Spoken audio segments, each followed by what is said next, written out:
A lot of people will tell you that you have to write a book, right? You'll hear that a lot. A lot of bullshit marketers who are trying to sell courses on how to write a book who aren't actually authors. They're the ones who tell you that. But there are a lot of very successful people who have no book. Like, you probably recognize those three. If not, just know that they're very successful. And there's a ton more of other people who are very, very successful. Michael Jordan doesn't have a book. You go on the list. So you don't have to write a book, right? There's only one group that has to write a book, and that's professional writers, Malcolm Gladwell, J.K. Rowling, because books are how they make money. Like, if you're a professional writer and if you write books for a living and don't write a book, then you don't actually write books for a living, right? All right. So for all of you watching, a book is a choice. It's not a necessity.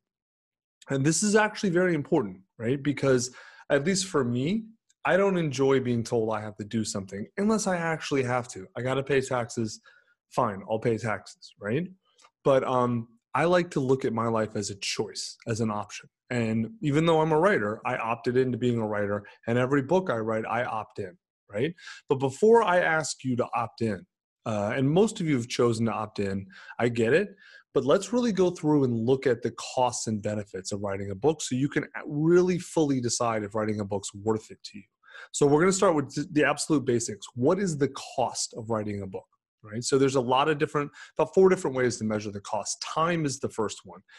I would expect it takes about a year to write a book. You know, it can definitely take shorter. We've had authors do it in 5, 6, 7 months. That's absolutely realistic. You're going to have to work really hard. It happens. Any jackass who tells you can write a book in a weekend or 30 days, maybe it's just going to be a really bad book. I'm assuming you actually want to take your time and make it good, right? But expect about a year. This is about a year commitment. What about financially? Well, even if you do everything, the cost is going to range anywhere from $1,000 to $100,000. And if you do everything yourself, virtually every single thing you can, then you can get the cost really low, maybe even below $1,000. Although I wouldn't recommend like designing your own book cover, doing your own layout, things like that. There's going to be some sort of investment. When you get up into the 100,000 plus range, that means you're hiring a company like us and you're getting our very best writers, and we're doing a lot of marketing. And, you know, obviously most people don't need that, but you're going to spend something, right? In terms of emotional investment, writing a book changes who you are. Like, it absolutely changes your identity, and that is not easy. Most people prefer the pain that they know to the joy that they don't. And I'm just telling you this after 6 years of experience, just with this company, coaching people through writing books.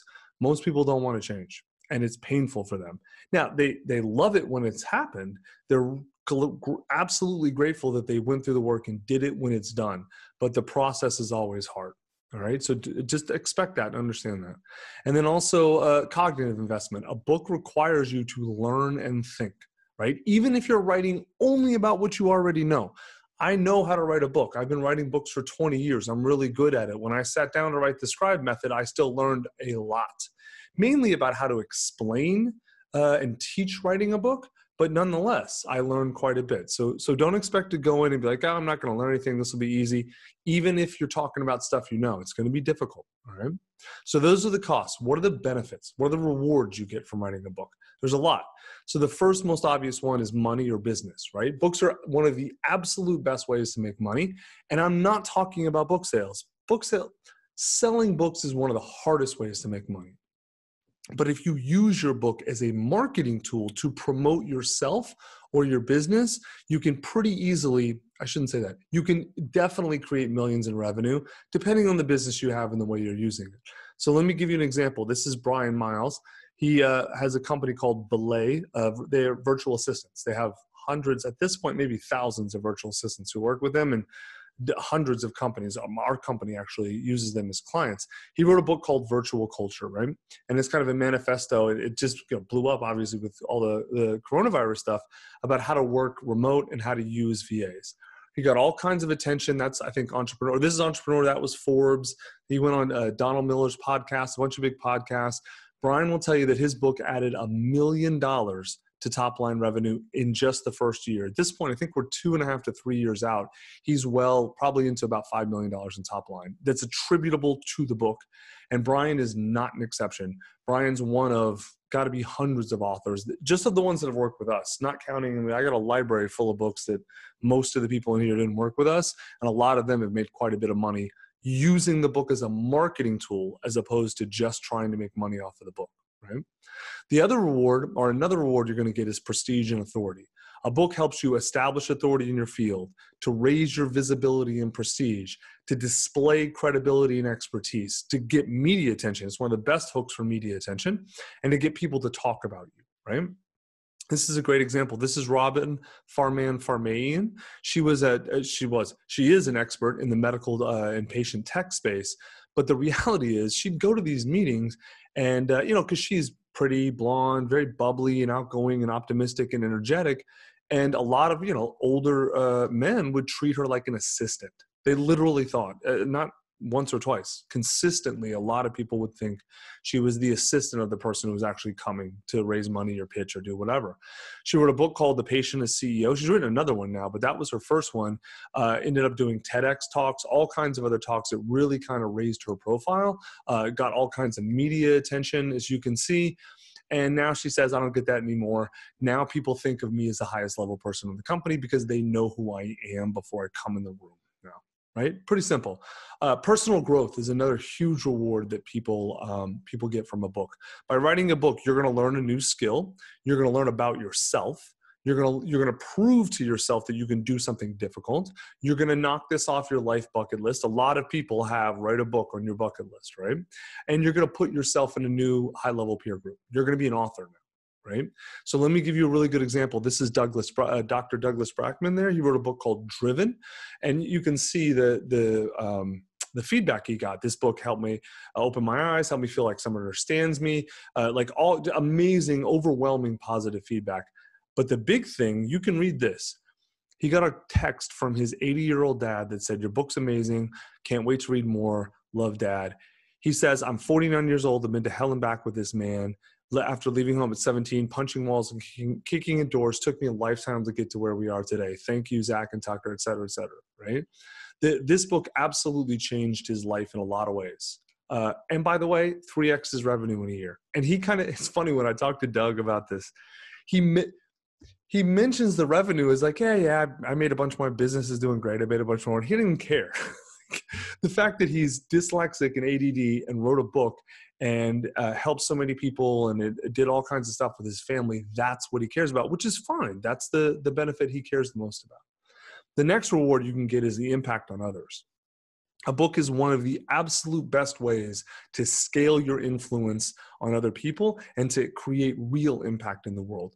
This is a guy named Khalil Rafati. Those of you who live in LA might know Sun Life Organics. It's a really good, it's a pretty amazing juice store and kind of health food store. That's Khalil about, I think it's like 10 years before he started Sun Life. He was a derelict drug addict. I mean, that's how he described himself, and in a real bad spot. That picture is his mugshot that was close to the bottom, but not the bottom.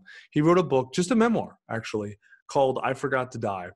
And the book was about how he, his drug addiction, how he kind of came out of it. It was profiled in the New York Times, and it's now required reading at a bunch of recovery centers, like Pasadena Recovery Center, Malibu, a bunch of others. And Khalil's book, you can see David Duchovny raves about Khalil's book. He's had a lot of addiction issues. All kinds of other people you can see rave about it. Khalil has sold hundreds of thousands of copies and impacted thousands of lives by telling his story. Right? And the last major reward you could possibly get from a book is legacy. A book proves a lot of things. It proves that you existed. It proves you had something to say. It proves that your life and your work mattered to others. It proves that you contributed to the world.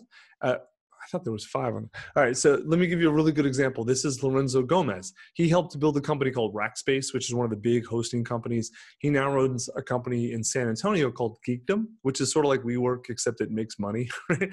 He has no college degree. He barely graduated from high school. Right? He's a Hispanic guy from San Antonio, and now he spends a lot of his time talking to young, mostly Hispanic kids who come from the barrios and neighborhoods that he came out of. Poor, very little education, very little emphasis on that, very little hope for the future. And he talks to them with a position of authority because they know he's just like them, that he came from where they came from. And one of the crowning moments of this, that's Lorenzo on stage at UT San Antonio, like the University of Texas, San Antonio. He gave the graduation speech there. A man who has no college degree gave a graduation speech to, I think it was like 9,000 kids or something crazy like that. He told me he was like the most nervous he's ever been in his life. He was sweating bullets and all this kind of stuff. And here's just a long, I won't read this all, but a long list of accomplishments from the book. And if you notice, none of those are about business, even though he could go on and on about business and how it's helped his business and all kinds of other stuff. What he cares the most about is the impact it's had on people. Seth Godin, who you've probably heard of, says this: writing a book's a tremendous experience. It pays off intellectually, clarifies thinking, builds credibility, a living engine of marketing and idea spreading, working every day to deliver your message with authority. You should write one. So all that seems pretty great to me. I say, yes, you should write a book. But I'm biased, right? I made my career writing books. These are just 5. I think I've got, 2 or 3 or 4 more. This is my thing. So of course I'm going to tell you you should do it. And I will absolutely acknowledge that not all professional writers think like me. In fact, I won't know about most. Many, if not most, are elitist snobs. Christopher Hitchens says everyone does have a book in them, but most cases that's where it should stay. He's an elitist snob, and he died a lonely drunk for a reason. Fuck that guy. I totally disagree with him. He's a genius. I like his books a lot. I just totally disagree with him on that point. I believe most people have knowledge to share that can help others, and they should share it. Now, but here's the thing, though. I know a lot of you, some of you want to write memoirs, some of you want to write nonfiction. We're going to talk about the difference in a second. But right now, the difference doesn't matter. Most people are thinking about their knowledge wrong. They think they have to be like the expert to write a book, right? They have to be the best person. And like, if they're not the greatest expert about that, they shouldn't do it. And they kind of see experts as like gods who are far beyond where they'll ever be, right? But that's not really how it works. Expertise and knowledge work like a ladder. So I want you to adopt this frame for how you think of knowledge and expertise. Let's say you're there. That's not even halfway. That's just below halfway. That's like 40, 45% up the knowledge ladder of your field, whatever that is. And you may be thinking, if you're here, like, well, I don't have anything to say because I'm not even in the top half yet, right? Well, what about those people? What about all those people beneath you, especially the ones on the floor who don't even know how to get started, right? They need you and they need your knowledge, right? This is why you write about your knowledge, is for those people. And in fact, I would argue that the people at the top of the ladder are often not the most qualified to teach the ones at the bottom. That thing was absolutely true for Scribe. When we started this company, I knew everything basically there is to know about writing books. I was an expert. I haven't learned a whole lot about writing books in the last 6 years. What I didn't know was how to explain and teach how to write books to people who had no idea or no training as writers and just wanted to get their ideas into a book. Now, I've learned that over the last 5-6 years. I've become pretty good at it. But like, the two things are very different, right? You don't have to know everything up there, but because if what you know is valuable to the people on the ladder beneath you, then you can share it. Then it makes sense to share it because there's people you can help. Does that make sense? Good. Now, but I'm going to throw you another curveball. Let's say you're sitting there and you're like, you know what, Tucker? Okay, you're right. But I'm a janitor at an elementary school. And I can do my job, but no one wants to read a janitor book. Okay, I don't know if that's true or not, but let's just say that's true. I don't feel like I have any knowledge to share. Okay, maybe I could argue with that janitor all day long, and I'll bet you he's wrong about that, but let's just accept that for a second. I still believe he should write a book, and I still believe everyone on earth should write a book. So why? Because even if you just tell your story is going to matter to someone, and you should tell it for them. Let me explain why. This is a very meaningful thing to me. This is no joke. That picture right there is me. I'm the baby, right? And the dude with the 70s mustache, because it was literally the 70s, on the right is my dad, and the older guy with the 70s stash on the left is my grandfather, and the woman in the middle is my great grandmother. Right? That's the max line of my family. We were all raised Catholic. technically my parents got divorced and my mom raised me Episcopal, but that's just Catholicism without the guilt, right? So close enough. But my grandfather and father were raised very Catholic. And then I did 23andMe about 4 years ago and realized I'm a Jew. And my dad, I'm 25%. My dad's 50%. My grandfather is 100% Jew, which makes my great-grandmother 100% Jew. We had no idea. No one in our family knew. She died shortly after that picture was taken. So obviously, it was 38 years later that I did the 23andMe. We thought we knew her story. We knew she came over from Hungary. We knew she left some unpleasantness. We didn't know the whole story. We have no idea what happened, why she changed her religion, really what went on, right? And I would give anything to know who I came from and what she thought. And my great-grandfather, who was dead by the time this picture was taken. I imagine that my grandmother didn't write her story because she's like most people. She didn't think her story mattered, right? But here I am, in that picture now sitting here, desperately wanting to know her story. I've done pretty well in life, and you'd have a hard time naming a price I wouldn't pay to have her story in a book. So here's the question for you. Where's that true in your life? Were you not sharing your story or not holding stuff back that could benefit other people? And just think about this. Imagine this. Imagine being on your deathbed, surrounded by your kids and grandkids, and they don't even know your true story. Because that actually happened with my great-grandmother. This is why we started Scribe. This is why the company exists. This is why we give all this information away for free, because we believe that much in this mission, to help people do exactly this, to tell their stories or share their knowledge or both, right? So, should you write a book? I don't know. Did your work matter? Did your life matter? I decided my life mattered.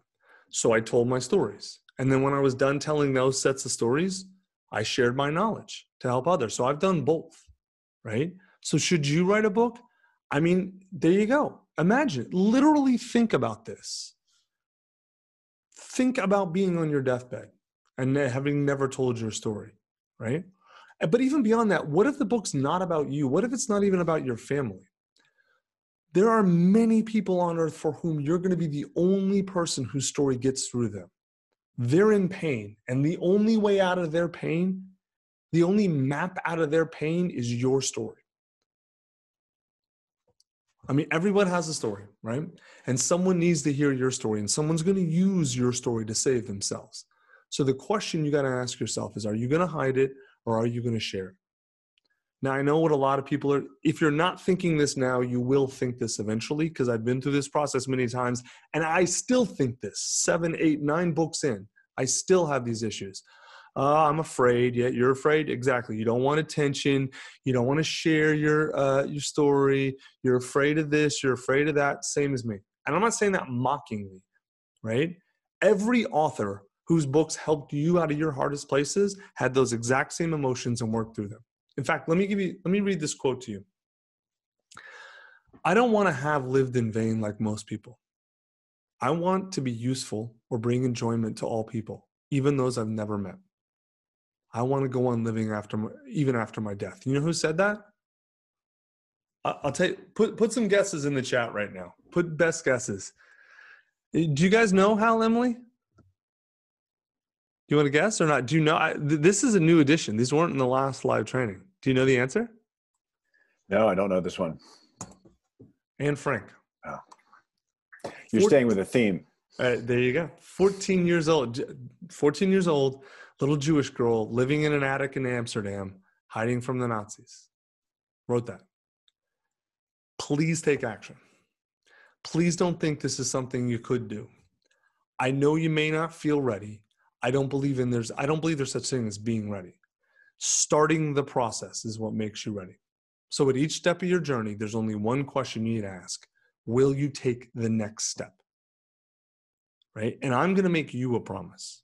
If you say yes, I'm going to take the next step, then we're going to meet you and tell you exactly what to do and how to do it. Right? We're here that's exactly what this whole process is. I can't do the work for you.